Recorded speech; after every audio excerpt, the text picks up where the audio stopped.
आज से पीएम मोदी की थाईलैंड और श्रीलंका यात्रा होने वाली है। पीएम मोदी थाईलैंड के लिए रवाना हुए बैंकॉक में बिम्स्टेक सम्मेलन में शिरकत करेंगे।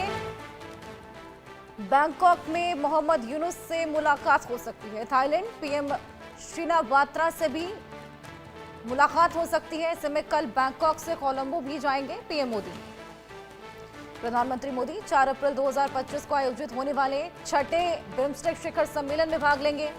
ये प्रधानमंत्री की थाईलैंड की तीसरी यात्रा होगी। पीएम मोदी ने ट्वीट किया कि अगले 3 दिनों के लिए मैं थाईलैंड में हूं और श्रीलंका का दौरा करूंगा, जहां मैं इन देशों और बिम्स्टेक देशों के साथ भारत के सहयोग को बढ़ावा देने के उद्देश्य से विभिन्न कार्यक्रम में भाग लूंगा। और आज के बाद मैं बैंकॉक में प्रधानमंत्री पेंटोंग ताने श्रीनावात्रा से मुलाकात करूंगा। भारत थाईलैंड मैत्री से सभी पहलों पर चर्चा करने वाला हूं और कल मैं बिम्स्टेक शिखर सम्मेलन में भाग लूंगा। थाईलैंड के राज महा वजीरा नोंगकोने से भी मुलाकात करूंगा।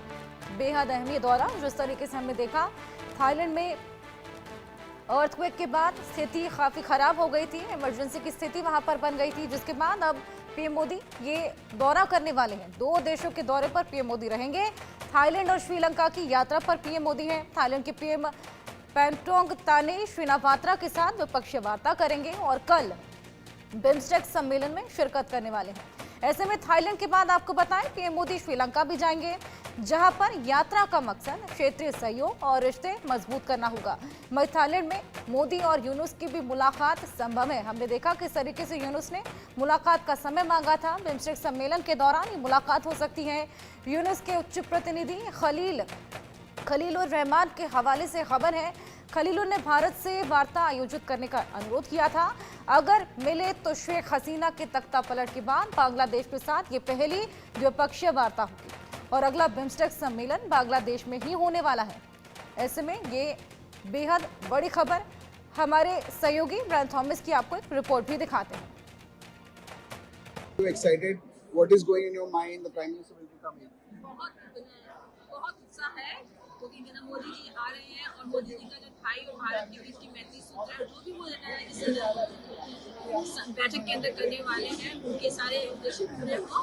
हम यही कहते हैं कि मोदी जी और 10 साल रहे।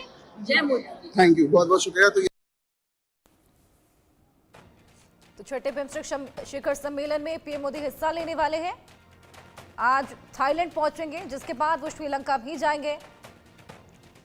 ऐसे में इस कार्यक्रम में कई हिस्सा लेने वाले हैं। कई कार्यक्रम में हमारे साथ हमारे सहयोगी मनोहर केसरी जुड़ गए हैं। आइए उनसे और जानकारी लेंगे। मनोहर, क्या शेड्यूल रहने वाला है? किस किस से मुलाकात होने वाली है पीएम मोदी की? प्रधानमंत्री नरेंद्र मोदी बिम्स्टेक सम्मेलन में हिस्सा लेने के लिए थाईलैंड आज दोपहर करीब 12 बजे पहुंच जाएंगे और उसके बाद आज मीटिंग है वहां के प्रधानमंत्री श्रीनावात्रा के साथ और थाईलैंड और भारत के साथ रिश्ते किस तरह से मजबूत हो सके और किस तरह से हम और इसे आर्थिक प्रगति की ओर ले जा सकें, इस पे भी चर्चा होगी। साथ ही साथ अभी जो थाईलैंड में बैंकॉक में भूकंप आया है वो उस मामले को लेकर के भी चर्चा हो सकती है कि किस तरह से वहां इतने लोगों की जान चली गई, लोग इतनी संख्या में घायल हुए, इन सब को लेकर के चर्चा होगी। और इसके अलावा देर रात प्रधानमंत्री नरेंद्र मोदी डिनर होस्ट किया जा रहा है, उसमें भी शामिल होंगे। कई फॉर्मर हेड्स भी रहेंगे। उससे पहले प्रधानमंत्री की जो बायलैटरल मीटिंग है वो करीब 3:30 बजे से लेकर के 5 बजे के बीच आयोजित की जाएगी, जिसमें वहां के जो प्रधानमंत्री हैं श्रीनावात्रा, वो प्रधानमंत्री नरेंद्र मोदी का स्वागत करेंगे। उसके साथ साथ बायलैटरल मीटिंग करीब 40 मिनट का है और इसके अलावा वहां पर एक प्रेस मीट का भी आयोजन किया जाएगा। इसके अलावा कल जब बिम्स्टेक शिखर सम्मेलन का आयोजन किया जाएगा उसमें जो 7 कंट्री हैं बिम्स्टेक के, क्योंकि अगर हम अपने दर्शकों को बताएं कि बिम्स्टेक है क्या, तो बर्मा, भारत, श्रीलंका, थाईलैंड, इसके अलावा नेपाल, भूटान, ये सारी कंट्रीज जो है जो बंगाल की खाड़ी के तटवर्तीय क्षेत्र से जुड़े हुए जो पड़ोसी देश हैं, क्योंकि भारत का लगातार उद्देश्य ये रहा है कि बिम्स्टेक फर्स्ट और एक्ट ईस्ट, साथ ही साथ सागर विजन, इन सारी चीजों को लेकर के श्रीलंका है, क्योंकि 3 और 4 के बाद प्रधानमंत्री 4 और 6 श्रीलंका में भी रहेंगे। तो इन सारी चीजों को लेकर के इन सारे देशों के साथ जब कल बिम्स्टेक शिखर सम्मेलन होगा तो उसमें आगे किस तरह से हम सहयोग को आगे बढ़ा सकते हैं, इसे लेकर चर्चा हो सकती है। तो कुछ और है। बिल्कुल बेहद अहम ये द्विपक्षीय वार्ता